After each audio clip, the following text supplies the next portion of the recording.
Find the mode of. ஓகேவா? மோட்னா என்னன்னு பார்த்தீங்கன்னா, எத்தன தடவ மேக்ஸிமம் ஒரு நம்பர் ரிப்பீட் ஆயிருக்கோ, அதுதான் நம்ம என்ன சொல்லுவோம்? மோட் அப்படின்னு சொல்லுவோம். சரியா? இப்போ நம்ப ஒவ்வொரு நம்பரா எழுதலாம். 2. ஸோ இங்க நம்பர் எழுதிக்கிறேன்.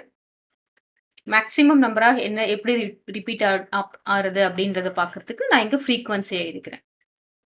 சரியா? இப்போ 2. 2 இருக்கு. ஸோ 2 எத்தன டைம்ஸ் இருக்கு பார்க்கலாம். 1, 2, 3.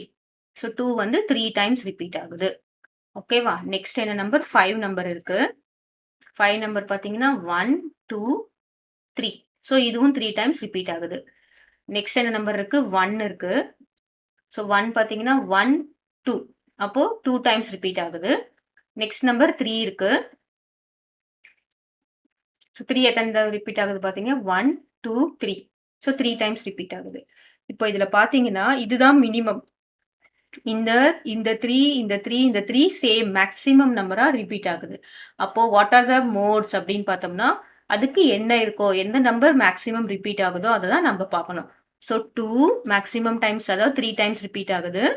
5 3 டைம்ஸ் ரிப்பீட் ஆகுது. அதுக்கப்புறம் 3யும் 3 டைம்ஸ் ரிப்பீட் ஆகுது. ஸோ மோட் இஸ் ஒரே ஒரு மோட் தான் வரணும் அப்படின்னு இல்ல. மோட் என்னது? 2, 5 and 3 ஆர் மோட். ஃப்ரீக்வன்சி எழுதிடக்கூடாது. 3 தான் மோடுன்னு எழுதிடக்கூடாது. சரியா? 3க்கு நேரா எது அதிகமா இருக்கோ அதுக்கு நேரா எந்த நம்பர் இருக்கோ அதை தான் நம்ம எழுதணும். ஸோ மோடு என்ன பார்த்தீங்கன்னா 3 மோடு இருக்கு. 3, 5 and 2, 3 and 5. ரைட். அதர்வைஸ் நம்ம அசெண்டிங் எழுதணுமா 2, 3 and 5. ஸோ நமக்கு 3 மோடு இருக்கு. கிளியரா? ஸோ மோட் பார்த்தீங்கன்னா, நம்ம இந்த ஃப்ரீக்வன்சில எழுதிடக்கூடாது. எவ்ளோ அதிகமா இருக்கோ, அதுக்கு லெஃப்ட்ல எந்த நம்பர் இருக்கோ அதுதான் மோட்.